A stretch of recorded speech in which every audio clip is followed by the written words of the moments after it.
Welcome back to Revise and Resubmit, the podcast that takes, those really dense academic papers and makes them surprisingly interesting. I'm Pavlov. And I'm Nikita. Imagine a village. Okay. Mapulinge, deep in Mozambique. About 10,000 people live there, or, well, they did. For 4 years, the entire place was just empty, deserted, local economy completely paralyzed, life just stopped. And the reason it wasn't an invasion or a natural disaster, it was the rumor of landmines.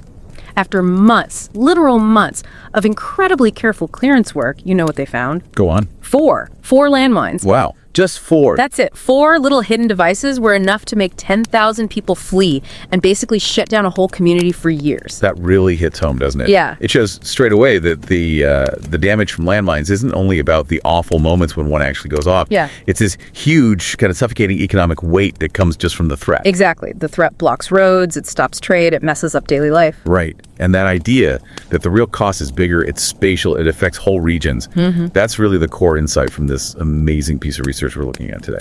Yeah, the authors used Mozambique's history of clearing these mines to figure out the broader economic impact, and honestly, they found some pretty surprising things. It's a really powerful study. Yeah. And very thorough. It was published in Econometrica, which, is a top-tier FT50 listed journal, speaks volumes about the quality. Definitely. The authors are Giorgio Chiovelli from the Universidad de Montevideo. Stelios Mikalopoulos at Brown University, also CPR and NBER.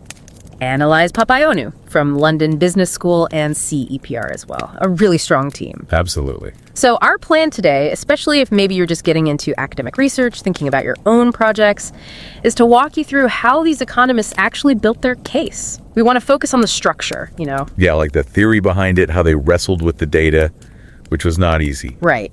And the clever methods they used to show that, yes, clearing mines caused these economic changes. It's a fantastic example of how to approach this kind of work. So, whether you subscribe or not, seriously, find the link in the show notes. Make some time to read the actual article. It's really well put together and obviously rigorously peer-reviewed. Definitely worth your time. It's kind of a blueprint for doing really solid, policy-relevant economic history. Okay, let's get into it. Starting with the background. Landmines. They get called the weapon of the poor, which is just tragic. Yeah, they can cost basically nothing, like $1 maybe. But the damage they cause lasts for decades. There's contamination in something like 60 countries. And it's not just a historical problem, is it? No, absolutely not. That's a crucial point. The source material mentions the awful ongoing use in conflicts right now, like in Ukraine. The World Bank estimates, just clearing Ukraine could cost maybe $37 billion or more. 37 billion. The long-term cost is just astronomical. It really is. Now, before this study, when people tried to figure out if demining was worth the cost, say in older studies from Cambodia or even earlier ones in Mozambique, what did they usually look at? Typically, the focus was really narrow. Very direct things, like how many lives were saved right away? What's the value of the farmland that gets opened up? Yeah. How many fewer casualties are there? That kind of immediate local stuff. Right, and the problem with only looking at that. Well, the results were often a bit underwhelming or even contradictory because they were missing the bigger economic engine, those wider effects. So there was a gap in the research. Exactly. This paper really set out to measure those broader economic consequences, the spillover effects.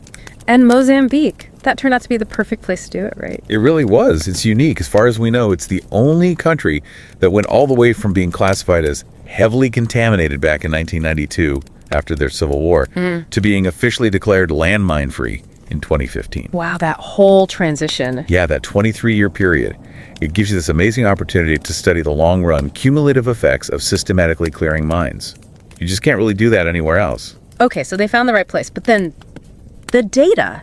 How on earth do you even start mapping every single landmine operation in a country recovering from decades of conflict? That sounds like a nightmare. Oh, it was a huge piece of work in itself, just building the data set. That's a major contribution here. They had to collect, then check, then georeference, put map coordinates on pretty much a complete list of every clearance operation between 1993 and 2017. And that meant going through how many reports? Get this, 24,719 reports, surveys, work plans, all sorts of fragmented documents. This information just wasn't sitting in some neat, UN or government database. 24,000 pieces of paper, basically. Yeah. Wow. That sounds like a data quality minefield right there. Absolutely. It was incredibly difficult. They mapped 8,436 specific clearance operations. Okay. Spread across 7,657 areas that were confirmed as hazardous, these CHAs. And, the clearance itself was patchy, done by different groups. Original maps often didn't exist. Mines were planted years ago, maybe by forces that didn't keep good records or any records. So like historical detective work? Pretty much, yeah. Not just downloading a file. Okay, so they've got the where and when of the mines. But then, how do you measure economic growth year by year in tiny localities in one of the world's poorest countries? You can't just look up local GDP figures. No, that detailed data just doesn't exist. So they got creative. They looked up... To the sky. Yeah, using satellites. They used nighttime luminosity, basically, how much light an area gives off at night measured from space. They used this data from 1992 to 2017 as a proxy for local economic activity. It turns out that light density correlates really well with things we care about, like wealth, electrification, even schooling levels. That's clever. Okay, so they have the mine locations, the clearance times, and a way to track local activity. Now, the crucial bit for anyone starting research, the theory, how did they connect clearing a bit of road to, say, the whole national economy? What's the logic? Right. They built a model drawing on ideas from trade theory, actually. It breaks down the economic benefits of clearance into two main channels. The first one is probably what you'd expect: direct productivity. Okay, so that's the local stuff, like land is safe to farm again, fewer people or animals get hurt, maybe aid can get in easier. Benefits right there on the spot. Exactly. Immediate local gains. But the second channel, and this is where the paper gets really innovative, is what they call market access. This captures the big ripple effects, the spatial spillovers. Spillover effects, meaning... Meaning clearing a mine on a road doesn't just help the farmer whose field is right next to it. It makes the entire transportation network cheaper and easier to use. It reduces travel times and costs, effectively bringing distant markets closer together. That spurs trade, commerce, specialization, much wider economic activity. Okay, that makes sense. But how do you put a number on that? How do you quantify market access and show how a single minefield blocks it? That sounds tricky. Yeah, it required some smart methodology. They used something called Dijkstra's algorithm. You might have heard of it. It's basically what GPS or mapping software uses to find the best route between 2 points. Like finding the quickest way on Google Maps? Sort of, yeah. But here it was finding the least cost path between every pair of places in Mozambique. They had to assign cost to different types of travel. Rail was cheapest, so it got a cost of 1. Paved roads were 2. Trails were much pricier, 10. And just walking was the most costly, 20. Okay, so you have costs for different road types. Where does the mine come in? This was the key step. If one of those confirmed hazardous areas, a CHA, was within 100 meters of any road segment, that segment was basically treated as infinitely costly, a complete blockage. So the algorithm couldn't use it. It had to find a way around. Exactly. It forced the algorithm to reroute traffic, often onto much longer, much more expensive paths, like dirt trails or just walking paths. The example they used, the road from Maputo to Muabsa, really shows this, doesn't it? It does, perfectly. Before clearance, back in 1992, the main N1 highway was blocked by mines in places. So the algorithm's best path was forced onto terrible roads. And the travel cost, the time, was more than 4 times higher than it became after clearance in 2017. Wow. So that massive difference in cost is the economic penalty of the mine, calculated by the model. Precisely. It directly links the physical blockage to this measurable economic friction, this lack of market access. Okay, let's shift to the results. They started by looking at the local impact using an event study design. Now, for someone new to research, why is that important? Why not just compare cleared villages to uncleared ones in, say, 2010? Good question. The issue is the timing. Clearance didn't happen everywhere at once. It was a gradual process rolling out across different places at different times over 2 decades. I was staggered. Right. So the event study approach lets you handle that. It lines up all those different clearance events as if they happened at time 0. Then you can look at the average trend in luminosity in the years leading up to clearance, the year of clearance, and the years after clearance, pooling across all the different locations and times. It gives you a clean average before and after picture. Makes sense. And one big worry in studies like this is selection bias, right? Did they just happen to clear the areas that were already booming or about to take off anyway? That's always a concern. It's called checking for pre-trends. Yeah. And it's vital. What they found is really important. Luminosity was not already trending upwards before clearance began in these areas. There wasn't any sign that activity was picking up in anticipation. So it doesn't look like they were just targeting the places already set for growth. Exactly. It suggests the clearance itself was more like an external shock, not something that just followed existing growth patterns. And the local impact, the direct productivity effect, did they see a boost? They did. Economic activity, the nighttime lights, clearly picked up after clearance operations started. It seemed to stabilize at a new, higher level about 5 to 6 years after the first operation in the locality, which makes sense because that's roughly how long it took, on average, to fully clear all the hazards in one place. Okay, so local benefits are there. But you mentioned clever methods. Tell me about the placebo test. That sounded really neat. Yeah, this was very clever. A great way to nail down causality. They looked at areas that were suspected of having mines, SHAs, suspected hazardous areas, but were later found to be clear. These were called cancellations. So the demining teams went there, checked them out, maybe did some surveying, but found nothing. Right. They visited, they did their work, but ultimately just reclassified the area as safe without removing any actual mines because there weren't any. And the crucial finding, luminosity did not increase in these cancellation areas after the teams visited and cleared them. Ah, that's powerful. It means the economic growth wasn't just because demining teams showed up with vehicles and maybe spent some money locally, or because people felt better knowing the area was checked. Exactly. It proves the growth was driven by the actual physical removal of the hazardous mines that were genuinely blocking activity or causing fear. The benefit came from removing the hazard, not just dealing with the rumor or the inspection process. Okay, brilliant. So, local effects are real, but maybe modest. Now, the big economic story. When they put everything together, the local effects and those spatial market access effects, what was the main takeaway? This is really the headline result of the whole paper. The market access affects the gains from unblocking the transportation network were at least twice as large as the direct local productivity effects. Twice as large. Wow. Yeah. The spatial spillovers, the benefits from better connections and trade just dwarfed the purely local gains, like freeing up farmland right next to the minefield. Okay, but hang on. Could there still be a problem? Maybe the authorities did strategically clear the most important roads first, the ones that would give the biggest market access boost. How did the researchers make sure that wasn't driving the result? That's a really sharp question, and they had a very smart way to address this potential bias. It's their advanced identification strategy, using what they call the not-in-survey clearances. Not in survey? What does that mean? It goes back to that massive data collection effort. Remember those initial nationwide surveys trying to map all the minefields? Well, they weren't perfect. They missed stuff. It turned out that over 5,000 of the actual clearance operations happened in areas that hadn't been identified in those initial big surveys. These were the not-in-survey hazards. They were discovered later, maybe through local reports or doing other activities. Ah, so if these hazards weren't even on the official maps from the big surveys, the central planners couldn't have deliberately prioritized clearing them first to maximize market access. Precisely. The clearance of these missed minefields provides a source of variation in market access that's much less likely to be correlated with strategic government planning. It's almost like finding and fixing accidental errors. So they use these accidental clearances as a kind of natural experiment. Essentially, yes. They use the changes in market access caused only by clearing these not-in-survey hazards as a cleaner way to estimate the true impact of MA. And what happened when they did that? Did the link still hold? It held strong. Using this cleaner identification strategy, the estimated importance of market access was even larger, relatively speaking. Right. The MA coefficients were something like 3 to 5 times more important than the coefficients on the local cleared hazards. Wow. Can you put that in more concrete terms? Yeah, they calculate that a 1 log point increase in market access, driven just by clearing these previously missed hazards, increased the chance of a locality showing up as lit at night by about 9.2 percentage points.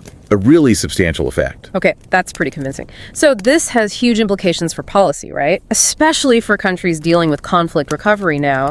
Did they try to estimate the overall cost of not clearing the mines? They did. They ran a counterfactual scenario.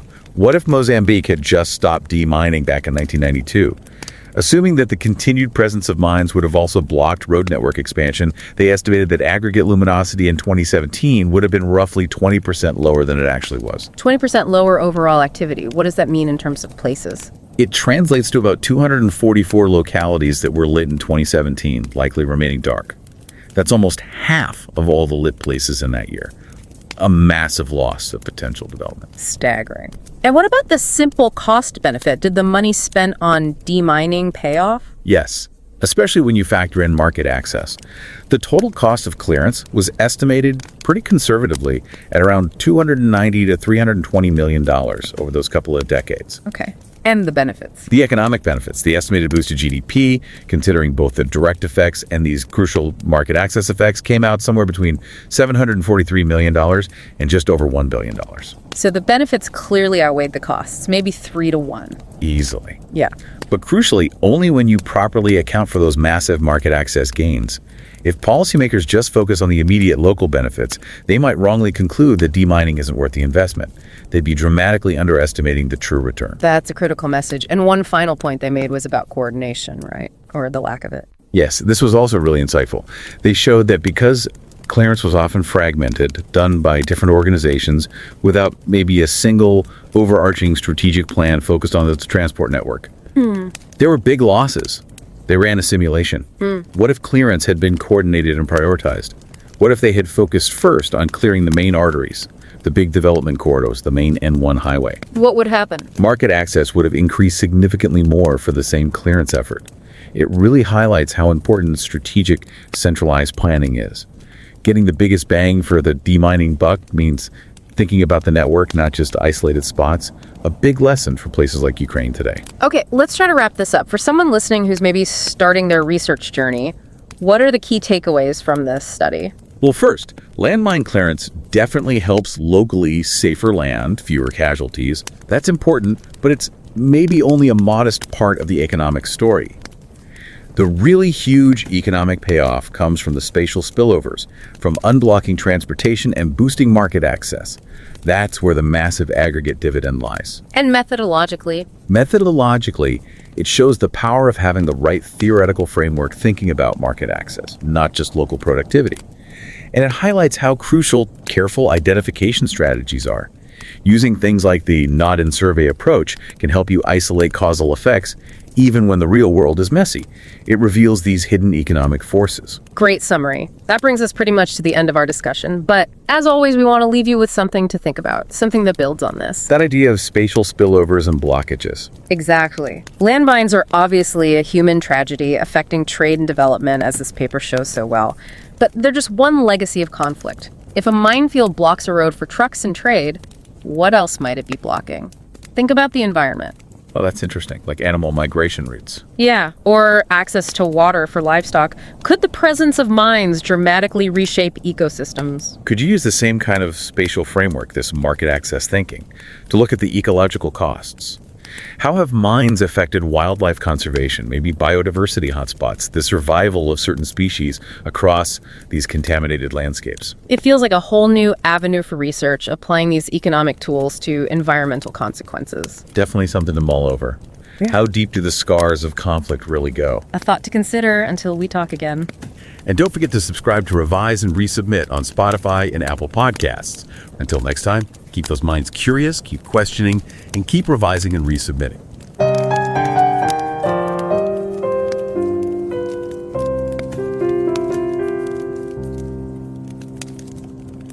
Revise and রিসাবমিটে স্বাগতম। আমি Pavlov. আর আমি নিকিতা।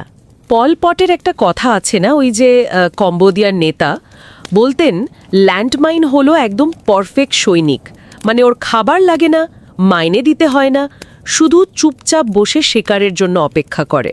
কি ভয়ঙ্কর! হ্যাঁ, ভয়ঙ্কর তো বটেই। আর যুদ্ধ শেষ হওয়ার পরেও যে রেশ থেকে যায়, মানে বছরের পর বছর, একটা দেশের অর্থনীতিকে পর্যন্ত পঙ্গু করে রাখতে পারে। ঠিক তাই। আর এই নিয়েই তো আজকের আলোচনাটা। মোজাম্বিকের উদাহরণ দিয়ে দেখব আমরা এই ল্যান্ডমাইন সরানোটা আসলে কতটা প্রভাব ফেলে। একদম। আর এটা কিন্তু কোনো হালকা আলোচনা নয়। আমরা যে গবেষণাটা নিয়ে কথা বলছি সেটা ছাপা হয়েছে ইকোনোমেট্রিকার মতো জার্নালে। মানে অর্থনীতির জগতে এটা একেবারে প্রথম সারির একটা জার্নাল, জানেন তো, FT50 লিস্টেও আছে। হ্যাঁ, আর এর লেখকরাও খুব পরিচিত নাম।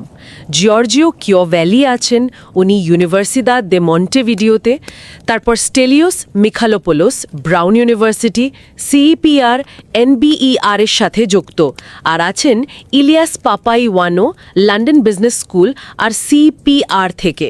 সত্যি বলছি, যারা শুনছেন তাদের আমরা খুব অনুরোধ করব এই পেপারটা যদি সময় করে একটু পড়ে দেখেন। দারুণ কাজ, কতটা গভীরে গিয়ে বিশ্লেষণ করা যায় তার একটা চমৎকার উদাহরণ। লিঙ্কটা আমরা শো নোটসে দিয়ে দেব। হ্যাঁ, সাবস্ক্রাইব করুন বা না করুন, ভালো কাজগুলো পড়া দরকার। আজকের আলোচনাটা আমরা আসলে এমনভাবে সাজাতে চেয়েছি, ধরুন যারা সবে গবেষণা জগতে আসছেন, নিজের প্রথম কাজটা হয়তো শুরু করতে চলেছেন, ঠিক তাদের জন্য একটা আইডিয়া কিভাবে তৈরি হয়, ডেটা কোথা থেকে আসে, কিভাবেই বা আসে, তারপর সেটাকে বিশ্লেষণ করার পদ্ধতিটা কি, আর ফলাফলগুলোই বা কি বলছে, এই সব আর কি। হ্যাঁ, আমরা চেষ্টা করব খুব সহজ করে বলতে, টেকনিক্যাল শব্দ বা জার্গন যতটা সম্ভব এড়িয়ে। তো মোজাম্বিক দিয়ে শুরু করা যাক, কি বলেন? অবশ্যই। দেখুন, 1992 সালে যখন ওদের গৃহযুদ্ধ শেষ হলো, মোজাম্বিক তখন ভয়ঙ্কর গরিব একটা দেশ, আর তার উপর ছিল ল্যান্ড মাইনের অভিশাপ। প্রায় 8,000 mine field, lakh lakh mine পোতা, ভাবা যায়? উফ। কিন্তু অবাক করা ব্যাপার হলো, এই দেশটা 2015 সালের মধ্যে নিজেদের ল্যান্ডমাইন মুক্ত ঘোষণা করে ফেলল। এত বেশি মাইন ছিল যেখানে, সেখান থেকে এই জায়গায় আসা, এটা পৃথিবীতে আর কেউ পারেনি। সত্যি নজিরবিহীন ব্যাপার তো।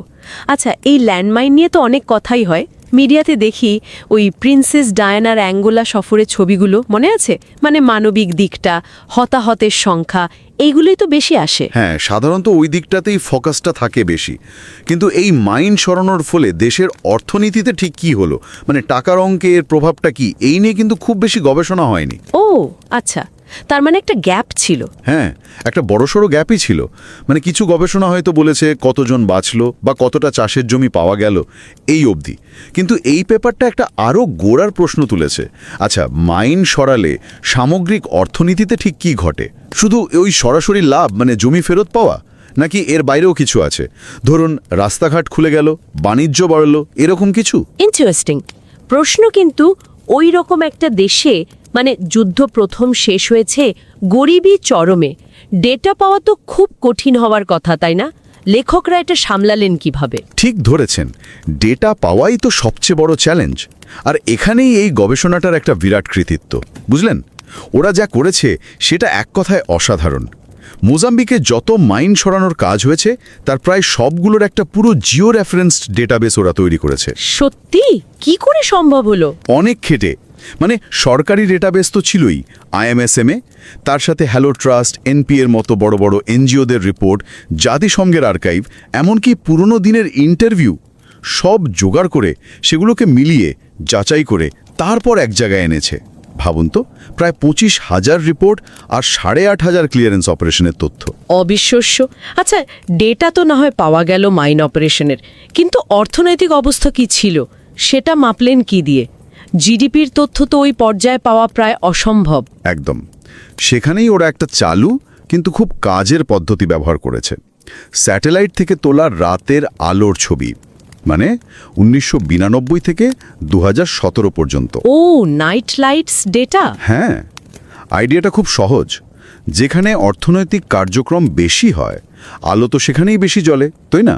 কলকারখানা, বাজার, লোকজনের চলাচল। তো রাতের আলোর ঘনত্বটা অর্থনৈতিক কার্যকলাপের একটা বেশ ভালো প্রক্সি বা সূচক হিসেবে কাজ করে, বিশেষ করে যেখানে অন্য ডেটা নেই। বুঝলাম। আর এর সাথে কি অন্য ডেটাও ব্যবহার করেছে? ওই যে বললেন মার্কেট অ্যাক্সেসের কথা। হ্যাঁ, ওটার জন্য ওরা রাস্তার নেটওয়ার্ক, রেলপথ, বিভিন্ন সময়ে পরিবহন ব্যবস্থা কেমন ছিল সেই ডেটা ব্যবহার করেছে। আর তার সাথে জনসংখ্যার সেন্সাস ডেটা। আচ্ছা, এবার একটু থিওরির দিকে যাই। সাধারণ ভাবনাটা তো এরকম যে মাইন সরালে দুর্ঘটনা কমবে, মানুষ হাঁটাচলা করতে পারবে, বন্ধ জমিতে চাষ হবে। এগুলো তো গেল ডিরেক্ট এফেক্ট বা প্রত্যক্ষ প্রভাব।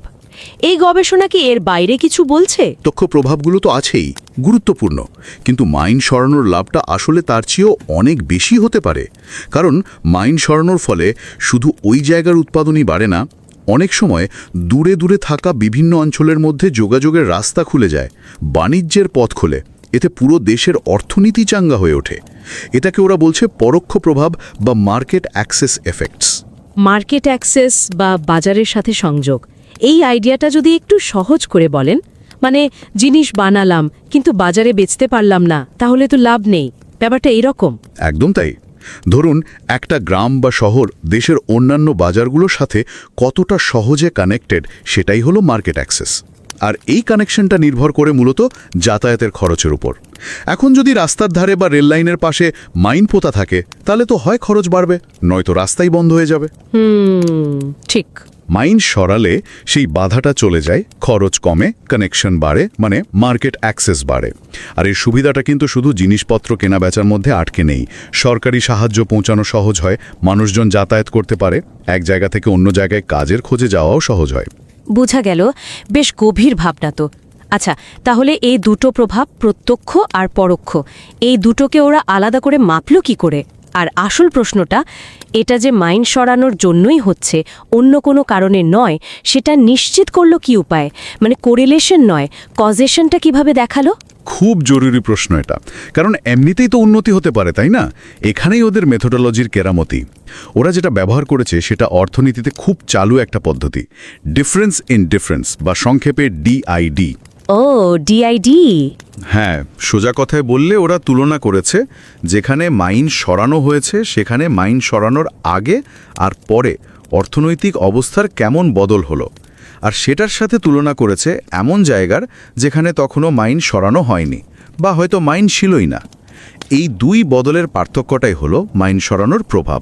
কিন্তু একটা সমস্যা নেই, সব জায়গায় তো একসময় মাইন সরানো হয়নি, কোথাও আগে কোথাও পরে। এটাকে যেন কি বলে, স্ট্যাগার্ড অ্যাডপশন। ঠিক ধরেছেন, স্ট্যাগার্ড অ্যাডপশন। আর হ্যাঁ, এই ব্যাপারটা থাকলে পুরনো ডিআইডি পদ্ধতিতে একটু সমস্যা হয়, মানে হিসাবে গণ্ডগোল হতে পারে। এই জন্য ওরা একটা বেশ নতুন আর উন্নত স্ট্যাটিস্টিক্যাল টেকনিক ব্যবহার করেছে, বরুসিয়াক আর তার কলিগদের তৈরি করা ইম্পুটেশন মেথড। এটা এই স্ট্যাগার্ড পরিস্থিতির জন্য অনেক বেশি নির্ভরযোগ্য ফল দেয়। বেশ আপ টু ডেট কাজ কিন্তু। আচ্ছা, পদ্ধতি না হয় উন্নত হলো, কিন্তু ওই যে আগের প্রশ্নটা, সত্যি কি মাইন সরানোর জন্যই উন্নতিটা হচ্ছে, অন্য কোনো কারণ নেই তো? এটা কিভাবে প্রমাণ করলেন? এই সন্দেহটা দূর করাটাই তো আসল চ্যালেঞ্জ, মানে আইডেন্টিফিকেশন স্ট্র্যাটেজিটা। ওরা কয়েকটা দারুণ টেস্ট করেছে এর জন্য। প্রথমটা হলো প্রি ট্রেন টেস্ট, মানে ওরা দেখেছে যে জায়গাগুলোতে পরে মাইন সরানো হয়েছে সেখানে মাইন সরানোর কাজ শুরু হওয়ার আগে থেকেই কি উন্নতির কোনো হাওয়া বইছিল। দেখা গেল না, তেমন কোনো প্রমাণ নেই। তার মানে উন্নতিটা মাইন সরানোর পরেই শুরু বা তেজ হয়েছে। আচ্ছা, এটা একটা ভালো পয়েন্ট। দ্বিতীয়ত, একটা প্লেসিবো টেস্ট করেছে, মানে একটা মিথ্যা পরীক্ষা বলতে পারেন। খুব ইন্টারেস্টিং। কিছু জায়গা ছিল যেগুলোকে ভুল করে সন্দেহ করা হয়েছিল যে ওখানে মাইন আছে, পরে যখন টিম গেল দেখলো আসলে মাইন নেই। এগুলোকে বলে শা ক্যান্সেলেশন। ও, এখন যুক্তিটা হলো, যদি শুধু টিম যাওয়া বা সরকারি নজরে আসাই উন্নতির কারণ হতো, তাহলে তো এই মাইন নেই জায়গাগুলোতেও টিম যাওয়ার পর উন্নতি হওয়ার কথা। কিন্তু দেখা গেল তা হয়নি। তার মানে আসলেই মাইন সরানোটা জরুরি, শুধু লোক দেখানো কাজ নয়। বাহ, এটা তো খুব স্মার্ট টেস্ট। আচ্ছা, কিন্তু টিম গেলে তো একটা হইচই হয়, লোকের মধ্যে আশা জাগে, সেটার কি কোনো প্রভাব থাকতে পারে না? পারে তো। আর ঠিক এই জন্যই ওরা আরেকটা দারুণ কাজ করেছে, সার্ভের ভুলটাকেই কাজে লাগিয়েছে। মানে ওরা সেই সব মাইন ক্লিয়ারেন্সগুলোর প্রভাব আলাদা করে দেখেছে যেগুলো আগের কোনো সরকারি সার্ভেতে ধরা পড়েনি। মানে এগুলো অনেকটা হঠাৎ খুঁজে পাওয়া গেছে আর সরানো হয়েছে। তার মানে এগুলো প্রায়োরিটি লিস্টে ছিল না? সম্ভবত না। যেহেতু এগুলো অনেকটা আনপ্ল্যানভাবে সরানো হয়েছে, তাই এগুলোর প্রভাবের পেছনে অন্য কোনো সরকারি প্ল্যান বা অজানা ফ্যাক্টর থাকার চান্স কম। ফলে এই নট ইন সার্ভে ক্লিয়ারেন্সগুলোর প্রভাবকে কার্যকারণ সম্পর্ক হিসাবে আরও জোর দিয়ে বলা যায়। অসাধারণ, পুরো লজিকটা বেশ পরিষ্কার হলো। তাহলে এত কাঠখড় পুড়িয়ে, এত ডেটা আর এত সফিস্টিকেটেড অ্যানালিসিসের পর ফলাফলটা কি দাঁড়ালো? মানে মাইন সরানোর পর লোকাল লেভেলে কি পরিবর্তন দেখা গেল? ফলাফলগুলো সত্যি খুব ইন্টারেস্টিং। ওরা ইভেন্ট স্টাডি অ্যানালিসিস করেছে, মানে সময়ের সাথে সাথে প্রভাবটা কেমন হয় সেটা দেখেছে। দেখা যাচ্ছে মাইন সরানো শুরু হওয়ার পর স্থানীয় অর্থনীতি, মানে রাতের আলো, ধীরে ধীরে বাড়তে থাকে। আর যখন পুরো এলাকাটা মাইন মুক্ত হয়ে যায়, তার প্রায় 4 থেকে 6 বছর পর আলোটা একটা নতুন উঁচু লেভেলে গিয়ে স্থিতিশীল হয়। 4 থেকে 6 বছর? হ্যাঁ, এই সময়টা হলো মোজাম্বিকে একটা এলাকা পুরো পরিষ্কার করতে গড়ে যে সময়টা লাগতো, মোটামুটি সেটার সাথেই মিলে যায়। আচ্ছা, আর ওই যে প্রত্যক্ষ বনাম পরোক্ষ প্রভাবের তুলনা করছিলেন, মানে জমি উদ্ধার বনাম রাস্তা খোলা, কোনটা বেশি শক্তিশালী? এখানেই এই পেপারের সবচেয়ে গুরুত্বপূর্ণ ফাইন্ডিংটা আমার মনে হয়। ওরা দেখিয়েছে পরোক্ষ প্রভাবটা, মানে মার্কেট অ্যাক্সেস বাড়ার ফলে যে লাভটা হয়, সেটা প্রত্যক্ষ প্রভাবের চেয়ে কম করে দ্বিগুণ। মানে রাস্তা বা বাণিজ্যের পথ খুলে যাওয়ার গুরুত্বটা জমি উদ্ধারের চেয়েও অনেক বেশি। দ্বিগুণ বা তারও বেশি বলেন কি? এটা তো আমাদের এতদিনের ধারণাকেই চ্যালেঞ্জ করছে। তার মানে নীতি নির্ধারকদের জন্য এর একটা বড় ইমপ্লিকেশন আছে। আচ্ছা, ওরা কি কোনো পলিসি সিনারিও বা বিকল্প পরিস্থিতির কথা ভেবেছে? যেমন যদি মাইন না সরানো হতো তাহলে কি হতো? হ্যাঁ, করেছে তো। কিছু কাউন্টার ফ্যাকচুয়াল সিমুলেশন করেছে।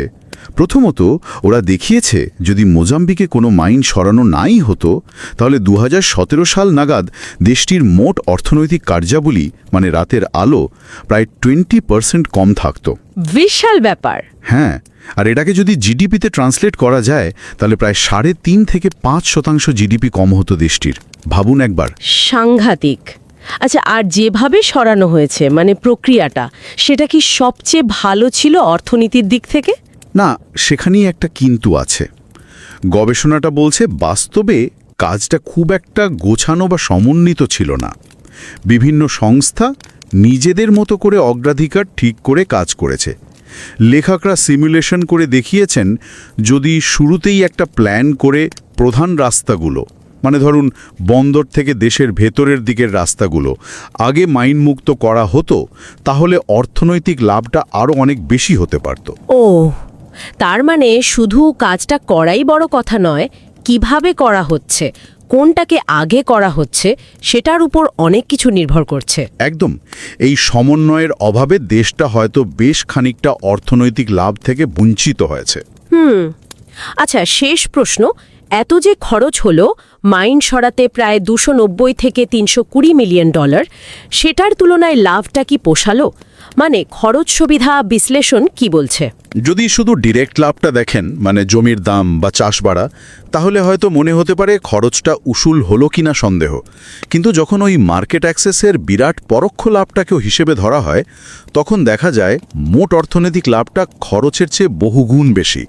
সুতরাং হ্যাঁ, এটা মোজাম্বিকের জন্য খুবই লাভজনক একটা বিনিয়োগ ছিল, বিশেষ করে পরোক্ষ প্রভাবগুলো ধরলে। দারুণ। তাহলে এই পুরো আলোচনা থেকে আমরা কি শিখলাম? বিশেষ করে যারা নীতি নির্ধারণ করেন বা যুদ্ধ পরবর্তী পুনর্গঠনের কাজ করেন, তাদের জন্য মূল বার্তাটা কি? আমার মনে হয় বার্তাটা খুব পরিষ্কার। যুদ্ধ বা সংঘাতের পর যখন মাইন সরানো বা এই ধরনের কাজ করা হয়, তখন শুধু কতজন মানুষ বাঁচল বা কতটা জমি পাওয়া গেল, শুধু সেটুকুই দেখলে চলবে না। দেশের ভেতরের যোগাযোগ ব্যবস্থা, মানে রাস্তাঘাট, বাণিজ্যের পথগুলো পুনরুদ্ধার করাকে ভীষণ গুরুত্ব দিতে হবে, কারণ এর অর্থনৈতিক লাভটা অনেক গভীর আর অনেক বেশি শক্তিশালী হতে পারে। এটা তো আজকের দিনে ইউক্রেন বা অন্য যেখানে মাইন সমস্যা আছে, তাদের জন্য খুব জরুরি একটা শিক্ষা। একদম। প্রায়োরিটি ঠিক করাটা যে কতটা জরুরি, সেটাই এই গবেষণা চোখে আঙুল দিয়ে দেখাচ্ছে। আর যারা গবেষণা করছেন বা করবেন, তাদের জন্য এই কাজটা কি রেখে গেল? তাদের জন্য তো এটা একটা মডেল কেস স্টাডি। প্রথমত, একটা অসাধারণ ডেটা সেট তৈরি হলো, যা আগে ছিল না। দ্বিতীয়ত, একটা বিশ্লেষণ করার কাঠামো পাওয়া গেল, যা দিয়ে এই ধরনের পরোক্ষ প্রভাব মাপা যায়। ভবিষ্যতে আরও ডিটেল ডেটা, ধরুন পরিবার বা ব্যক্তি পর্যায়ের ডেটা পেলে দারিদ্র্য, ভূমির ব্যবহার, চাষাবাদ, ব্যবসা, স্বাস্থ্য, এমনকি পরিবেশের ওপর ল্যান্ডমাইনের কী প্রভাব পড়ে, তা নিয়ে আরও অনেক গুরুত্বপূর্ণ কাজ করা সম্ভব। তার মানে মোজাম্বিকের এই অভিজ্ঞতা আমাদের শেখালো যে যুদ্ধের ক্ষত শুধু সারিয়ে তোলাই নয়, দেশের বিভিন্ন বিচ্ছিন্ন অংশকে আবার জুড়ে দেওয়া, মানে সংযোগ তৈরি করাটাও দীর্ঘমেয়াদী অর্থনৈতিক উন্নতির জন্য অপরিহার্য। আর ল্যান্ডমাইন অপসারণ সেই সংযোগ ফেরানোর একটা শক্তিশালী উপায় হতে পারে যদি ঠিকভাবে করা হয়। একদম। আর সেই সংযোগের অর্থনৈতিক মূল্য যে কতখানি, সেটাই এই গবেষণা পরিমাণগতভাবে দেখাল। আলোচনাটা শেষ করব, কিন্তু একটা প্রশ্ন মনে আসছে। এই যে ল্যান্ডমাইনের মতো একটা অদৃশ্য বাধার কথা আমরা জানলাম, যার অর্থনৈতিক প্রভাব এত বেশি, যুদ্ধের পর এই রকম আর কি কি বাধা থাকতে পারে যেগুলোকে আমরা হয়তো যথেষ্ট গুরুত্ব দিই না? ধরুন মানুষের মধ্যে অবিশ্বাস, বা ধরুন প্রশাসনিক দুর্বলতা, তথ্যের অভাব, এগুলো কিও একই রকম বাধা হতে পারে? এগুলোকে আমরা চিহ্নিত করব কি করে? এটা খুব খুব গুরুত্বপূর্ণ একটা প্রশ্ন তুললেন আপনি। হ্যাঁ, আপনি যেগুলোর কথা বললেন, সামাজিক অবিশ্বাসের সমস্যা, মানে সোশ্যাল ক্যাপিটাল কমে যাওয়া, দুর্বল প্রতিষ্ঠান, তথ্যের অভাব, এগুলো সবই হয়তো একই রকম অদৃশ্য ব্রেক কষে ধরে রাখে অর্থনীতিকে, যার পুরো প্রভাবটা আমরা হয়তো চট করে বুঝতে পারি না। এই গবেষণায় যে পদ্ধতিগুলো ব্যবহার করা হয়েছে, মানে ধরুন মার্কেট অ্যাক্সেসের ধারণা বা রাতের আলোর ডেটার ব্যবহার, এগুলো হয়তো আমাদের অন্যান্য ধরনের বাধা, যেমন ধরুন প্রাকৃতিক দুর্যোগ বা খুব খারাপ গভর্নেন্সের অর্থনৈতিক প্রভাব বুঝতে সাহায্য করতে পারে। মানে এই নিয়ে আরও অনেক অনেক গবেষণার সুযোগ আছে, প্রয়োজনও আছে।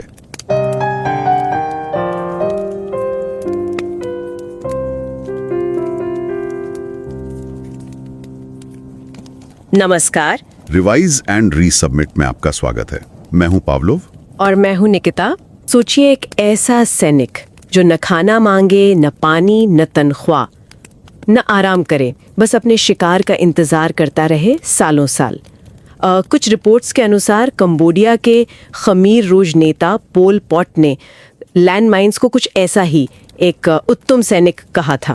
युद्ध खत्म होने के दशकों बाद भी ये अदृश्य सैनिक जमीन में दबे रहते हैं, अनगिनत जिंदगियां तबाह करते हैं, और आज भी यूक्रेन जैसे देशों में इनका इस्तेमाल हो रहा है। अनुमान है कि अकेले यूक्रेन को ही इन बारूदी सुरंगों से पूरी तरह मुक्त करने में $37 बिलियन से ज्यादा का खर्च आ सकता है, और इसमें कई दशक लग सकते हैं। लेकिन इन मानवीय त्रासदियों से परे अगर हम देखें, तो क्या हमने कभी सोचा है कि लैंडमाइंस का अर्थव्यवस्था पर क्या और कितना गहरा असर होता है? और सबसे जरूरी बात, क्या इन्हें हटाने से वाकई आर्थिक फायदा होता है? इसी मुश्किल और अहम सवाल की पड़ताल की गई है एक बेहद महत्वपूर्ण शोध पत्र में। शीर्षक है लैंडमाइंस एंड स्पेशल डेवलपमेंट। आज हमारी बातचीत इसी शोध पत्र पर आधारित है, और ये कोई आम लेख नहीं है, ये प्रतिष्ठित इकोनोमेट्रिका जर्नल में छपा है। इकोनोमेट्रिका को तो मतलब अर्थशास्त्र की दुनिया में आप कह सकते हैं कि शोध का शिखर माना जाता है। बिल्कुल, एक ऐसा मंच जहां सिर्फ सबसे बेहतरीन और बहुत बारीकी से परखे गए काम को ही जगह मिलती है। और ये FT50 लिस्ट में भी शामिल है, जो बिजनेस स्कूलों के लिए सबसे प्रभावशाली जर्नल्स की सूची है। इस गहन अध्ययन के पीछे 3 जाने माने शोधकर्ता हैं: जॉर्जियो चियोवेली, यूनिवर्सिटी ऑफ मॉन्टेविडो से, स्टेलियोस मिकलोपोलोस, ब्राउन यूनिवर्सिटी, CEPR और NBR से, और इलियास पपायोन्यू, लंदन बिजनेस स्कूल और CEPR से। हम सभी सुनने वालों से, खासतौर पर उन लोगों से जो अकादमिक शोध की दुनिया में अपना सफर शुरू कर रहे हैं या करने वाले हैं, या आग्रह जरूर करेंगे कि वे इस बारीकी से तैयार किए गए और बहुत गहन समीक्षा से गुजरे लेख को समय निकालकर जरूर पढ़ें। इसका लिंक शो नोट्स में दिया गया है। आज हम इस अध्ययन को परत दर परत समझने की कोशिश करेंगे। खासतौर पर ये देखेंगे कि कैसे शोधकर्ता वास्तविक दुनिया की इतनी बड़ी और दर्दनाक समस्या को आर्थिक सिद्धांतों, बहुत सारे डेटा और बेहद सावधानी से किए गए विश्लेषण के जरिए समझने और सुलझाने की कोशिश करते हैं। हाँ, और हमारा ध्यान रहेगा मोजाम्बिक के अनुभव पर। के बाद बारूदी सुरंगों से बुरी तरह प्रभावित था, लेकिन जिसने 2015 तक खुद को लैंडमाइन मुक्त घोषित कर दिया। ऐसा करने वाला दुनिया का पहला और एकमात्र देश। हाँ, तो चलिए मोज़ेम्बिक की कहानी के जरिए लैंडमाइंस के आर्थिक असर को समझने की इस यात्रा पे चलते हैं। तो पहला और सबसे बुनियादी सवाल, मानवीय त्रासदी अपनी जगह है, वो तो है ही भयानक, लेकिन लैंडमाइंस और उन्हें हटाने का शुद्ध आर्थिक परिणाम क्या है? और इस पर पहले ज्यादा मात्रात्मक यानी क्वांटिटेटिव रिसर्च क्यों नहीं हुई, जबकि समस्या इतनी बड़ी है? ये बहुत अच्छा सवाल है। असल में क्या है ना कि अक्सर जो भी विश्लेषण हुए हैं उनका ध्यान या तो सिर्फ बचाई गई जिंदगियों पर रहा है, या फिर साफ की गई जमीन का एक अनुमानित मूल्य निकाल लिया। अच्छा, इससे होता यह है कि लागत लाभ विश्लेषण मतलब कॉस्ट बेनिफिट एनालिसिस में बहुत अलग अलग और कभी कभी बिल्कुल उल्टे नतीजे निकलते हैं। जैसे कुछ शुरू के अध्ययनों ने मोजाम्बिक और कंबोडिया में डी माइनिंग से नेगेटिव इकोनॉमिक रिटर्न की बात की, मतलब कहा कि फायदे से ज्यादा लागत है। ओ, हाँ, जबकि कुछ दूसरे अध्ययनों ने पॉजिटिव रिटर्न का अनुमान लगाया। तो ये जो अस्पष्टता थी शायद इसलिए थी क्योंकि वो विश्लेषण पूरी तस्वीर नहीं देख पा रहे थे। ये अध्ययन इसी सीमा से आगे जाने की कोशिश करता है। देखिए, ये समझने के लिए कि लैंडमाइंस अर्थव्यवस्था को कैसे और किन तरीकों से प्रभावित कर सकती हैं, इस पत्र में एक सैद्धांतिक ढांचा, एक थ्योरेटिकल फ्रेमवर्क बनाया गया है। ठीक है। इसे अगर हम सीधे शब्दों में समझें तो इसके दो मुख्य पहलू हैं। पहला है सीधा प्रभाव, डायरेक्ट इफेक्ट्स। ये वो असर है जिसके बारे में हम सबसे पहले सोचते हैं, मतलब चोट लगने या मारे जाने का सीधा खतरा, जमीन तक पहुंचने में रुकावट। हाँ, जैसे खेती नहीं कर पाना, जानवर नहीं चरा पाना। बिल्कुल, जिससे कृषि उत्पादन, पशुपालन और दूसरी लोकल गतिविधियां रुक जाती हैं।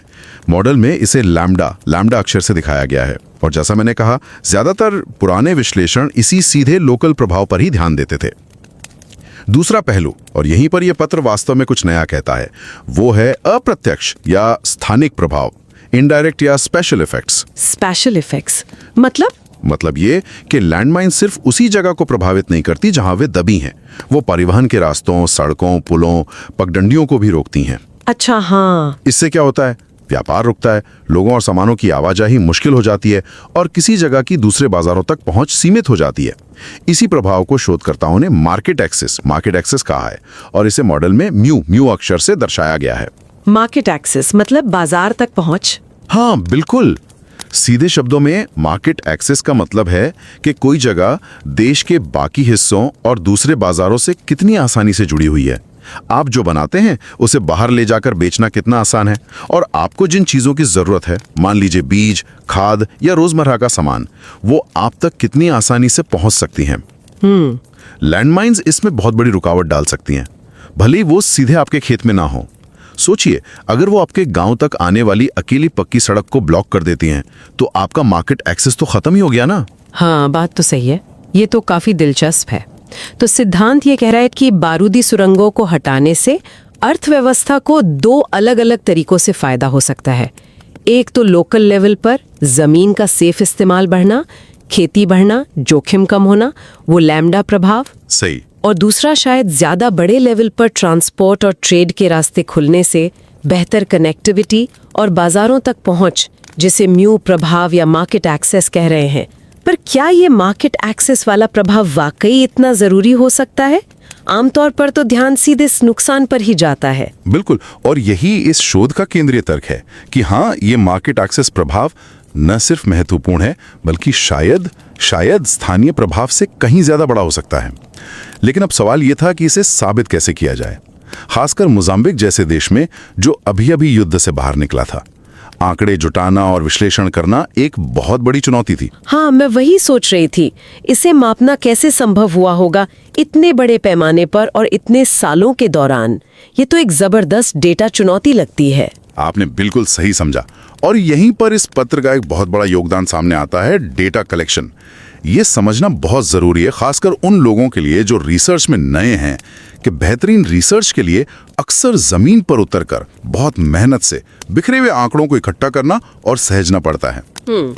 लेखकों ने यही किया। उन्होंने 1993 से 2017 तक के सभी संदिग्ध खतरनाक क्षेत्रों, सस्पेक्टेड हैजर्डस एरियाज (SHS) और सभी डीमाइनिंग ऑपरेशंस का एक अनोखा भू संदर्भित डेटा सेट तैयार किया। भू संदर्भित मतलब हर संदिग्ध इलाके और हर सफाई अभियान को नक्शे पर उसकी सटीक लोकेशन के साथ दर्ज किया गया। इसमें सिर्फ सुरंगें हटाना ही नहीं, बल्कि तकनीकी सर्वेक्षण, टेक्निकल सर्वे और उन इलाकों को लिस्ट से हटाना, कैंसलेशन भी शामिल था जहां बाद में पता चला कि कोई खतरा था ही नहीं। अच्छा, तो सब कुछ रिकॉर्ड किया। हाँ, बिल्कुल। अब सवाल ये कि ये डेटा आया कहां से। इसके लिए उन्होंने कई स्रोतों को खंगाला। सरकारी रिकॉर्ड जैसे राष्ट्रीय डिमाइनिंग संस्थान का IMSMA डेटाबेस वाया, गैर सरकारी संगठनों जैसे हेलो ट्रस्ट और नॉर्वेजियन पीपल्स एड की डिटेल्ड रिपोर्ट्स, पुराने मिलिट्री और कॉलोनियल नक्शों को डिजिटाइज किया गया। वाह। और यहाँ तक कि डिमाइनिंग ऑपरेशंस में शामिल मुख्य लोगों के साथ इंटरव्यूज भी किए। जरा सोचिए, लगभग 8,400 सफाई अभियान, 25,000 से ज्यादा रिपोर्ट्स, इस तरह का डिटेल्ड और कॉम्प्रिहेंसिव डेटा पहले किसी भी लैंडमाइन प्रभावित देश के लिए उपलब्ध नहीं था। इसे बनाना ही अपने आप में एक बड़ी रिसर्च उपलब्धि है। ये तो वाकई अविश्वसनीय मेहनत है। मतलब आंकड़ों का पहाड़ खड़ा करना। अच्छा, ये तो हुआ कि कहाँ और कब सुरंगें हटाई गई, लेकिन उन्होंने उस इलाके की आर्थिक गतिविधि को कैसे मापा, खासकर लोकल लेवल पर जहाँ कोई रेगुलर जीडीपी डेटा तो होता नहीं होगा, और वो भी इतने लंबे समय 1992-2017 के लिए। बिल्कुल सही। यहीं पर रिसर्चर्स की क्रिएटिविटी और मॉडर्न टेक्नोलॉजी काम आई। उन्होंने सैटेलाइट डेटा का इस्तेमाल किया, रात के समय की रोशनी का डेटा, नाइट टाइम ल्यूमिनोसिटी। अच्छा, सैटेलाइट से। हाँ, 1992 से 2017 तक हर साल हर इलाके में रात को कितनी रोशनी दिखती है, इसका डेटा उपग्रहों से मिलता है। और विकासशील देशों के संदर्भ में रात की रोशनी को इकोनॉमिक एक्टिविटी का एक काफी भरोसेमंद प्रॉक्सी यानी संकेतक माना जाता है। मतलब ज्यादा रोशनी तो ज्यादा आर्थिक गतिविधि। हाँ, मोटे तौर पर ज्यादा रोशनी का मतलब है ज्यादा बिजली का इस्तेमाल, बेहतर इंफ्रास्ट्रक्चर, ज्यादा दुकानें और उद्योग, मतलब कुल मिलाकर ज्यादा आर्थिक घमाघमी। लेकिन इसमें भी एक पेंच था। अलग अलग सैटेलाइट्स जैसे पुराने DMSP और नए VIRS से मिले डेटा को सीधे इस्तेमाल नहीं कर सकते थे। क्यों? क्योंकि उनके सेंसर अलग थे, उनकी माप अलग थी। तो लेखकों ने बड़ी सावधानी से इन अलग अलग स्रोतों से मिले डेटा को मिलाकर एक सुसंगत हार्मोनाइज सीरीज बनाई। उन्होंने तकनीकी दिक्कतों को भी ठीक किया, जैसे अलग अलग सेंसर की माप में अंतर, कैलिब्रेशन, या रोशनी की माप का एक लेवल पर आकर अटक जाना, टॉप कोडिंग, या शहरों की रोशनी का आसपास के गांव में फैलावा दिखना, ब्लूमिंग। इन सब को सांख्यिकी तरीकों से ठीक किया। काफी टेक्निकल काम है ये भी। बिल्कुल। ये सब इसलिए जरूरी था ताकि समय के साथ और अलग अलग जगहों के बीच रोशनी के डेटा की तुलना भरोसेमंद तरीके से की जा सके। इसके अलावा मार्केट एक्सेस में बदलाव को कैलकुलेट करने के लिए उन्हें ट्रांसपोर्ट नेटवर्क, सड़कें, रेल लाइनें, यहाँ तक कि पगडंडियां भी का डेटा चाहिए था। इसमें युद्ध से पहले का नेटवर्क और समय के साथ उसमें क्या बदलाव हुए, दोनों शामिल थे। अच्छा, साथ ही अलग अलग इलाकों की आबादी का अनुमान लगाने के लिए जनगणना के आंकड़ों का भी इस्तेमाल किया। तो आप देखिए कितने अलग अलग तरह के डेटा को एक साथ लाना पड़ा, उन्हें भौगोलिक रूप से जोड़ना पड़ा और फिर विश्लेषण के लायक बनाना पड़ा। ये इस अध्ययन की नींव है। समझ गए। तो उनके पास अब एक तरफ ये जानकारी थी कि मोजाम्बिक में कब और कहाँ बारूदी सुरंगें हटाई गईं, या कहाँ नहीं हटाई गई, या कहाँ गलती से खतरनाक माना गया था, और दूसरी तरफ उसी टाइम पीरियड में उन इलाकों की आर्थिक गतिविधि रात की रोशनी के रूप में कैसे बदल रही थी। इन दोनों को जोड़ने के लिए उन्होंने किस तरह के विश्लेषण तरीकों का इस्तेमाल किया, इसे थोड़ा सरल भाषा में समझाएं, खासकर उन लोगों के लिए जो रिसर्च मेथड्स को समझने में रुचि रखते हैं। जरूर। उन्होंने कुछ प्रमुख और काफी एडवांस्ड सांख्यिकीय तरीकों का इस्तेमाल किया। ये तरीके ऐसी स्थितियों के विश्लेषण के लिए अच्छे माने जाते हैं जहां कोई इंटरवेंशन जैसे डीमाइनिंग अलग अलग जगहों पर अलग अलग समय पर होता है। इसे अंग्रेजी में स्टैगर्ड अडॉप्शन कहते हैं। स्टैगर्ड अडॉप्शन मतलब एक साथ नहीं बल्कि अलग अलग टाइम पर। हाँ, बिल्कुल। एक मुख्य तरीका था इवेंट स्टडी। ये मूल रूप से डिफरेंस इन डिफरेंसेस के सिद्धांत पर काम करता है। डिफरेंस इन डिफरेंसेस, ये नाम तो सुना है। हाँ, इसे सरल भाषा में ऐसे समझ सकते हैं। रिसर्चर्स ने उन जगहों की आर्थिक गतिविधि यानी रोशनी की तुलना की जहां डीमाइनिंग हुई, कब, उनके डीमाइनिंग से पहले के सालों में और बाद के सालों में। ठीक है। लेकिन तुलना किससे की? उन जगहों से जहां कभी सुरंगें थी ही नहीं, ये हुआ कंट्रोल ग्रुप, या उन जगहों से जहां सुरंगें तो थीं लेकिन उस समय तक सफाई नहीं हुई थी, ये अभी तक ट्रीटमेंट नहीं मिला वाला ग्रुप हुआ। इस तुलना से यह अंदाजा लगाने की कोशिश की गई कि डीमाइनिंग का असली असर क्या हुआ बाकी चीजों के प्रभाव को हटाकर। यहां एक तकनीकी बात और है। सिंपल डीडी मॉडल तब थोड़े प्रॉब्लमैटिक हो सकते हैं जब इंटरवेंशन का असर समय के साथ बदलता है, जैसे डीमाइनिंग का असर धीरे धीरे दिखता है या अलग अलग यूनिट्स पर अलग अलग होता है। इसलिए लेखकों ने एक ज्यादा एडवांस्ड तरीका इस्तेमाल किया, बोरुसियाक एट अल। इम्प्यूटेशन मेथड कहते हैं, पर नाम जरूरी नहीं।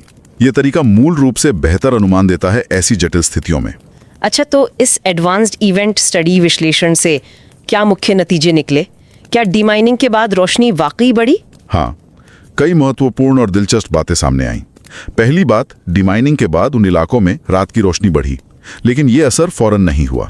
अच्छा। हाँ, बढ़ोतरी धीरे धीरे हुई और सफाई का काम शुरू होने के लगभग 4 से 6 साल बाद जाकर स्टेबल हुई। और ये टाइम पीरियड मोजाम्बिक में किसी एक संदिग्ध खतरनाक इलाके को पूरी तरह से जांचने और साफ करने में लगने वाले एवरेज टाइम से मेल खाता है। ये तो लॉजिकल लगता है, मतलब असर दिखने में समय लगा। बिल्कुल। दूसरी बात, और ये कारण कार्य संबंध कॉजालिटी स्थापित करने के लिहाज से बहुत जरूरी है। जिन क्षेत्रों में बाद में डीमाइनिंग हुई उन क्षेत्रों में डीमाइनिंग से पहले के सालों में रोशनी में कोई खास बढ़ोतरी देखने को नहीं मिली, मतलब प्री ट्रेंड सपाट था। इसका क्या मतलब हुआ?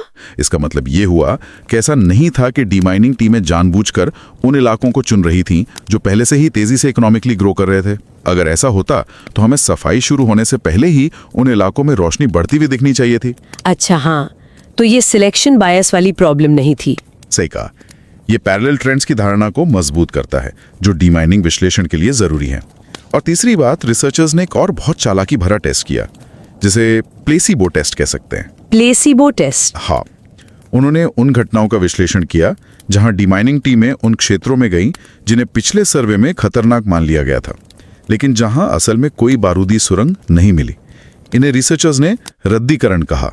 अच्छा, जहां खतरा था ही नहीं। हाँ, नतीजा, इन रद्द किए गए क्षेत्रों में टीमों के जाने के बाद रोशनी में कोई सिग्निफिकेंट बढ़ोतरी नहीं हुई। वाओ! ये इस बात की पुष्टि करता है कि जो आर्थिक प्रभाव देखा जा रहा है वो असली बारूदी सुरंगों को हटाने की वजह से है, ना कि सिर्फ डीमाइनिंग टीमों के वहां जाने या उनके द्वारा की गई किसी और एक्टिविटी जैसे इलाके में पैसा खर्च करने की वजह से। ये तो काफी मजबूत सबूत लगता है लोकल पौधाओं के लिए। प्री ट्रेंड नहीं है, असर दिखता है और प्लेसिबो टेस्ट भी काम कर रहा है।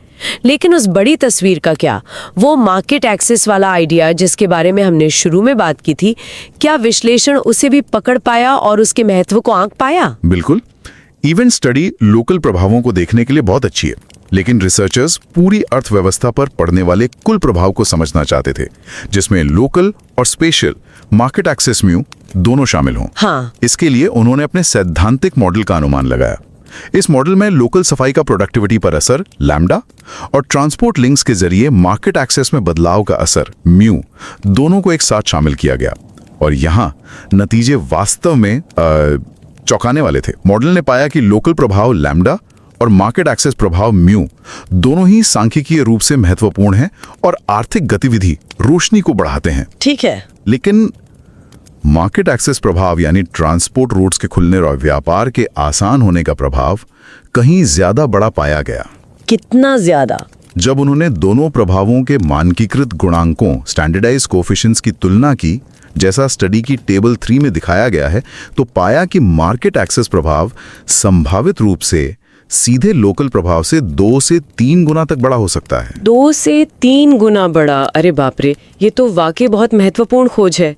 इसका मतलब तो ये हुआ कि एक बंद पड़ी सड़क को खोलना शायद कुछ खेतों को साफ करने से कहीं ज्यादा बड़ा इकोनॉमिक इम्पैक्ट दे सकता है। हाँ, यही नतीजा निकल कर आया। लेकिन यहाँ फिर वही सवाल उठता है, ये कैसे पक्का किया गया कि मार्केट एक्सेस में सुधार ही आर्थिक विकास का कारण बन रहा था, न कि सिर्फ उसके साथ जुड़ा हुआ था? मतलब हो सकता है जो इलाके विकसित हो रहे थे वो वैसे भी बेहतर तरीके से जुड़ रहे हों। यहाँ कारण कार्य संबंध स्थापित करना तो और भी मुश्किल रहा होगा। हाँ, ये एक बहुत ही जायज और जरूरी सवाल है। इकोनॉमेट्रिक्स में इसे एंडोजिनिटी की समस्या कहते हैं। क्या मार्केट एक्सेस विकास को बढ़ा रहा है या विकास मार्केट एक्सेस को? इस गुत्थी को सुलझाने के लिए रिसर्चर्स ने एक और क्लेवर स्ट्रैटेजी अपनाई, जिसे इंस्ट्रूमेंटल वेरिएबल अप्रोच कहते हैं। और इसके लिए उन्होंने सर्वेक्षण में नहीं वाली सफाई का इस्तेमाल किया। सर्वेक्षण में नहीं? ये क्या था? याद है हमने डेटा सेक्शन में बात की थी कि कई बारूदी सुरंगें ऐसी जगहों पर मिली और हटाई गईं जो डीमाइनिंग का मार्गदर्शन करने वाले ऑफिशियल सर्वे या नक्शों पर थी ही नहीं। हाँ, जो अचानक मिल गई। बिल्कुल, ये एक तरह से अनपेक्षित सरप्राइज खोजें थीं जो रूटीन जांच के दौरान सामने आईं। रिसर्चर्स ने तर्क दिया कि इन आश्चर्यजनक सफाइयों के कारण मार्केट एक्सेस में जो बदलाव हुए उनका उपयोग आर्थिक विकास पर मार्केट एक्सेस के प्रभाव का अनुमान लगाने के लिए एक इंस्ट्रूमेंट के रूप में किया जा सकता है। क्यों? इंस्ट्रूमेंट कैसे? क्योंकि ये जगहें ऑफिशियली खतरनाक मानी ही नहीं गई थी, इसलिए ये संभावना बहुत कम है कि उन्हें उनकी ज्ञात आर्थिक क्षमता या विकास की संभावना के आधार पर स्ट्रैटेजिकली सफाई के लिए चुना गया हो। अच्छा, मतलब ये रैंडम जैसा था। हाँ, एक तरह से। जब उन्होंने इस आईवी स्ट्रैटेजी का उपयोग करके विश्लेषण किया, जैसा टेबल 4 में दिखाया गया है, तब भी मार्केट एक्सेस में बढ़ोतरी और आर्थिक विकास रोशनी के बीच एक मजबूत और पॉजिटिव कारण कार्य संबंध पाया गया। इससे इस नतीजे पर भरोसा और बढ़ जाता है कि बेहतर मार्केट एक्सेस वास्तव में आर्थिक विकास को गति देता है। अच्छा, तो इस नॉटिन सर्वे वाली सफाई का इस्तेमाल करके उन्होंने कारण कार्य संबंध को मजबूत किया। ये तो रिसर्च डिजाइन का एक बहुत ही प्रभावशाली उदाहरण है। तो संक्षेप में कहानी ये उभर रही है कि बारूदी सुरंगों द्वारा ब्लॉक की गई सड़कों, पुलों या रेल लाइनों को ठीक करना लोकल लेवल पर कुछ खेतों को साफ करने की तुलना में शायद पूरी अर्थव्यवस्था के लिए ज्यादा बड़ा पॉजिटिव बूस्ट दे सकता है। ये वाकई सोचने का नजरिया बदलता है। बिल्कुल। इसका मतलब है कि हम शायद लैंडमाइंस के कुल आर्थिक प्रभाव को बहुत कम करके आंक रहे हैं अगर हम केवल लोकल जमीन और सुरक्षा के मुद्दों पर ही ध्यान केंद्रित करते हैं। तो इन सब विश्लेषणों का निचोड़ क्या है? अगर हमें इस डिटेल स्टडी से कुछ मुख्य बातें निकालनी हो तो वो क्या होंगी? कई महत्वपूर्ण निष्कर्ष निकलते हैं। पहला, जैसा कि आपने बिल्कुल सही कहा, लैंडमाइंस की वास्तविक आर्थिक लागत शायद बहुत ज्यादा कम आंकी जाती है अगर हम सिर्फ लोकल भूमि उपयोग या सुरक्षा जोखिमों पर ही ध्यान देते हैं। हाँ, व्यापार और ट्रांसपोर्ट नेटवर्क में बाधा डालने का जो अप्रत्यक्ष स्थानिक प्रभाव, मार्केट एक्सेस का घटना, वो बहुत बड़ा है, शायद लोकल प्रभाव से भी कई गुना ज्यादा। दूसरा, डीमाइनिंग न केवल मानवीय त्रासदी को कम करती है बल्कि लोकल इकोनॉमिक डेवलपमेंट को भी निश्चित रूप से बढ़ावा देती है। इवेंट स्टडी के नतीजे ये साफ तौर पर दिखाते हैं। और ये भी संभव है कि डीमाइनिंग एक तरह से दूसरे डेवलपमेंट एड और इन्वेस्टमेंट के लिए दरवाजे खोलती है। उदाहरण के लिए, स्टडी में यह भी पाया गया कि जिन क्षेत्रों में सक्सेसफुली डीमाइनिंग हुई वहां बाद में वर्ल्ड बैंक के दूसरे प्रोजेक्ट्स जैसे सिंचाई सुविधाओं या लोकल सड़कों के निर्माण के लिए के आने की संभावना काफी बढ़ गई। अच्छा, मतलब डीमाइनिंग के बाद और भी मदद आई। ये स्टडी के चित्र 10 में दिखाया गया है। तो डीमाइनिंग शायद विकास की पहली सीढ़ी बन सकती है। तीसरा, और ये पॉलिसी मेकर्स के लिए शायद सबसे जरूरी है, पेपर ने कुछ क्या होता वाले सिनेरियो चलाए। अर्थशास्त्री ने काउंटर फैक्चुअल सिमुलेशंस कहते हैं। अच्छा, काउंटर फैक्चुअल मतलब जो हुआ नहीं पर हो सकता था। हाँ, ये मॉडल का उपयोग करके ये अनुमान लगाने की कोशिश करते हैं कि अगर इतिहास में कुछ अलग हुआ होता तो क्या होता। हाँ, ये हमेशा बहुत दिलचस्प होते हैं क्योंकि ये हमें विकल्पों के बारे में सोचने पर मजबूर करते हैं। उन्होंने क्या पाया इन सिमुलेशंस में? पहला सिमुलेशन था, क्या होता अगर मोजाम्बिक ने 1992 के बाद बिल्कुल भी डिमाइनिंग नहीं की होती। मॉडल के अनुमानों के आधार पर अगर ऐसा होता तो 2017 तक देश में कुल रात की रोशनी का स्तर लगभग 20% कम होता। 20%? ये तो बहुत ज्यादा है। हाँ, और अगर हम इसे जीडीपी में बदलने की कोशिश करें, अर्थशास्त्रियों द्वारा अनुमानित रोशनी जीडीपी इलास्टिसिटी का उपयोग करके, तो ये मोटे तौर पर 3.5% से 5% छोटी जीडीपी के बराबर हो सकता था। बाप रे। और इस कमी का एक बड़ा हिस्सा, लगभग 2/3, खोए हुए मार्केट एक्सेस के कारण होता, ना कि सिर्फ लोकल प्रोडक्टिविटी में कमी के कारण। फिर वही मार्केट एक्सेस वाली बात। बिल्कुल। ये फिर से दिखाता है कि डीमाइनिंग के आर्थिक लाभ उसकी लागत से काफी ज्यादा लगते हैं, खासकर जब हम मार्केट एक्सेस जैसे व्यापक स्थानीय प्रभावों को ध्यान में रखते हैं। टेबल 5 में इसके डिटेल्ड अनुमान दिए गए हैं। दूसरा सिमुलेशन शायद और भी ज्यादा सोचने पर मजबूर करता है। क्या होता अगर मोजाम्बिक ने डीमाइनिंग करते समय एक स्ट्रैटेजिक प्रायोरिटी अपनाई होती, खासतौर पर प्रमुख परिवहन मार्गों जैसे मुख्य सड़कें, रेल लाइनों को पहले साफ करने पर ध्यान केंद्रित किया होता, बजाय इसके कि वे इसे काफी हद तक लोकलाइज्ड और कम कोऑर्डिनेटेड तरीके से करते जैसा कि असल में हुआ। अच्छा, ये तो कोऑर्डिनेशन और स्ट्रैटेजी की बात है। क्या इससे फर्क पड़ता कि पहले कहाँ सफाई की जाए? मॉडल के अनुसार बहुत फर्क पड़ता है। नतीजा ये निकला कि अगर ट्रांसपोर्ट नेटवर्क को खोलने को प्राथमिकता दी जाती तो देश के कई हिस्सों के लिए मार्केट एक्सेस में सुधार बहुत तेजी से होता, उस वास्तविक कम समन्वित अप्रोच की तुलना में जो अपनाया गया था। अच्छा, कितनी तेजी से? काफी तेजी से। जैसा कि स्टडी के चित्र 12 में दिखाया गया है, एक स्ट्रैटेजिक कोऑर्डिनेटेड डीमाइनिंग जो कनेक्टिविटी बढ़ाने पर फोकस्ड होती, मोजाम्बिक की अर्थव्यवस्था को कहीं ज्यादा तेजी से और असरदार तरीके से इंटीग्रेट कर सकती थी।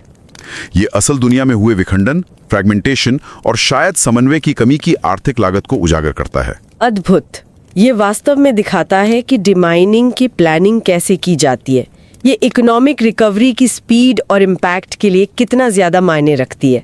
ये सिर्फ हर जगह से सुरंगें हटाने का मामला नहीं है, बल्कि ये सोचने का मामला है कि कहां और कब हटाने से सबसे ज्यादा व्यापक आर्थिक लाभ मिल सकता है। बिल्कुल। ये सबक आज यूक्रेन जैसी जगहों के लिए कितना जरूरी है, जहां भविष्य में डिमाइनिंग एक बहुत बड़ी राष्ट्रीय चुनौती बनने वाली है। उन्हें शायद मोजाम्बिक के इस अनुभव और इस शोध से बहुत कुछ सीखने को मिल सकता है। ये अध्ययन वास्तव में लैंडमाइंस को देखने का हमारा नजरिया बदलता है। ये केवल एक लोकल मानवीय त्रासदी नहीं है, हालांकि ये निश्चित रूप से वो भी है और बहुत गंभीर है। बल्कि ये व्यापक आर्थिक एकीकरण, व्यापार और विकास के रास्ते में एक बहुत बड़ी बाधा भी है। हाँ। और इस बाधा का एक बड़ा हिस्सा मार्केट एक्सेस के जरिए काम करता है, जिससे अक्सर नजरअंदाज कर दिया जाता है। बिल्कुल सही। ये विश्लेषण इस बात पर भी रोशनी डालता है कि कभी-कभी अर्थव्यवस्था में सबसे प्रभावशाली इंटरवेंशन वो नहीं होते जो सबसे स्पष्ट दिखते हैं।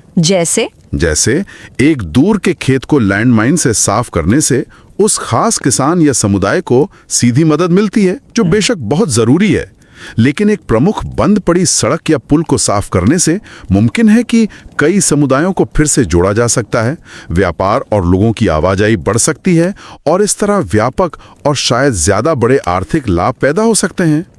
ये स्पेशल इफेक्ट या नेटवर्क इफेक्ट वाली बात, हाँ, ये अक्सर हमारी कैलकुलेशन से छूट जाते हैं। हमें संघर्ष, उपेक्षा, प्राकृतिक आपदा या खराब रखरखाव के कारण होने वाले दूसरे तरह के इंफ्रास्ट्रक्चर ब्लॉकेज, जैसे टूटी हुई सड़कें, गिरे हुए पुल, बाढ़ से कटा हुआ रेल संपर्क या अविश्वसनीय बिजली सप्लाई के कॉस्ट बेनिफिट एनालिसिस का भी फिर से मूल्यांकन करने की जरूरत है। क्या हम उन मामलों में भी इसी तरह की बड़ी मार्केट एक्सेस लागतों को नजरअंदाज कर रहे हैं, सिर्फ इसलिए क्योंकि हम केवल तात्कालिक लोकल प्रभावों पर ध्यान केंद्रित कर रहे हैं? ये निश्चित रूप से भविष्य के शोध और पॉलिसी बनाने के लिए एक बहुत ही महत्वपूर्ण और सोचने लायक सवाल है। ये हमें सोचने पर मजबूर करता है कि कनेक्टिविटी, नेटवर्क और स्थानिक प्रभाव आर्थिक विकास के लिए कितने जरूरी हो सकते हैं, खासकर विकासशील और उभरती अर्थव्यवस्थाओं में। इस बेहद ज्ञानवर्धक, महत्वपूर्ण और बारीकी से किए गए काम के लिए लेखकों जॉर्जियो चोवेली, स्टेलियोस मिकलोपुलुस और इलियास पापायोनू का बहुत बहुत धन्यवाद। और एक बार फिर जो लोग इस शोध के विवरण में और गहराई तक जाना चाहते हैं, विशेषकर रिसर्चर्स या इकोनॉमिक्स के स्टूडेंट्स, उनके लिए पूर्ण इकोनोमेट्रिका पेपर का लिंक शो नोट्स में उपलब्ध है। ये निश्चित रूप से पढ़ने लायक है।